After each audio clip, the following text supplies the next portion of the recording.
that they did not feel that this association was a real one. You didn't feel it was necessary to tell American people that information? I think that over the years we have tried to inform the American people as fully as possible. As part of informing Americans about the swine flu threat, Dr. Sensor's CDC also helped create the advertising to get the public to take the shot. Let me read to you from one of your own agency's memos planning the campaign to urge Americans to take the shot. The swine flu vaccine has been taken by many important persons, he wrote. Example, President Ford, Henry Kissinger, Elton John, Muhammad Ali, Mary Tyler Moore, Rudolph Nureyev, Walter Cronkite, Ralph Nader, Edward Kennedy, etc., etc. True? I'm not familiar with that particular piece of paper, but I do know that at least of that group, President Ford did take the vaccination. Did you talk to these people beforehand to find out if they planned to take the shot? I did not know. Did anybody? I do not know. Did you get permission to use their names in your campaign? I do not know. Mary, did you take a swine flu shot? No, I did not. Did you give them permission to use your name saying that you had or were going to? Absolutely not. Never did. Did you ask your own doctor about taking the swine flu shot? Yes, and at the time he thought it might be a good idea. But I resisted it because I was leery of having the symptoms that sometimes go with that kind of inoculation. So you didn't? No, I didn't. Have you spoken to your doctor since? Yes. And? He's delighted that I didn't take that shot. You're in charge. Somebody's in charge. This is your advertising strategy that I have a copy of here. Who's it signed by? This one is unsigned. But you'll acknowledge that it was your baby, so to speak. It could have been from Department of Health, Education, and Welfare. It could be from CDC. I don't know. I'll be happy to take responsibility for it. It's been 3 years now since you fell ill with GDS, right? Right. Has the federal government, in your estimation, played fair with you about your claim? No, I don't think so. It seems to be dragging on and on and on, and really no end in sight that I can see at this point. With respect to the cases of Guillain-Barré, allegedly... Former Secretary of HEW Joseph Califano, too, was disturbed that there was no end in sight. So a year and a half ago, he promised that Uncle Sam would cut the bureaucratic red tape for victims suffering from GDS and would pay up quickly. We shouldn't hold them to an impossible or too difficult standard of proving that they were hurt. Even if we pay a few people a few $1,000s that might not have deserved it, I think justice requires that we promptly pay those people who do deserve it. Who's making the decision to be so hard-nosed about settling? Well, I assume the Justice Department is.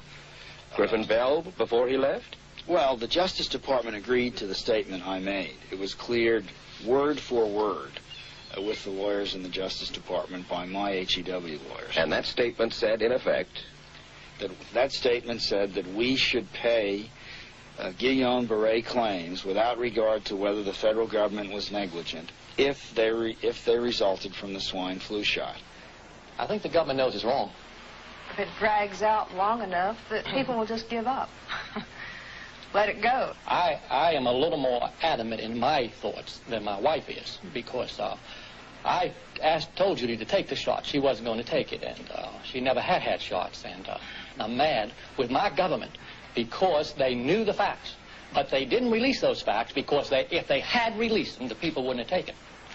And they can come out tomorrow and tell me there's going to be an epidemic, and they can drop off like flies next to me. I will not take another shot that my government tells me to take.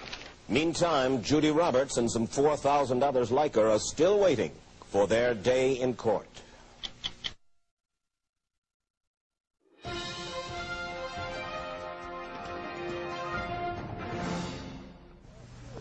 I don't need another flu shot. I had a flu shot last year. A swine flu epidemic may be coming. Swine flu shot? Well, I don't know. I've been thinking about it. It could make you very sick. Swine flu? Man, I'm too fast to let it catch me. You'll want to be protected. I'm the healthiest 55-year-old you've ever seen. Hey, I play golf every weekend. Get a shot of protection. The swine flu shot. Joe brought it home from the office. He gave it to Betty and one of his kids and to Betty's mother. But Betty's mother went back to California the next day. On her way to the airport, she gave it to a cab driver, a ticket agent, and one of the charming stewardesses. At school, Joe's kid gave it to some other kids, and Mrs. Merrill got it and gave it to her husband. In California, Betty's mother gave it to her best friend, Dottie. But Dottie had a heart condition and she died. But before she died, Dottie gave it to her girlfriend, the mailman, the paper boy, and the vet when she went to pick up her chihuahua. If a swine flu epidemic comes, this is how it could spread. You'll want to be protected, especially if you're elderly or chronically ill. Get a shot of protection, the swine flu shot. In this situation, the blue pill works better than the red pill. And it turns out the blue pill's half as expensive as the red pill. This is your last chance. After this, there is no turning back. You take the blue pill, the story ends.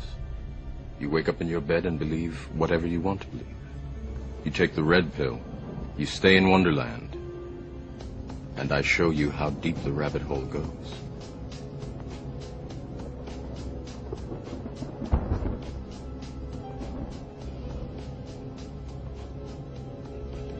Remember, all I'm offering is the truth, nothing more.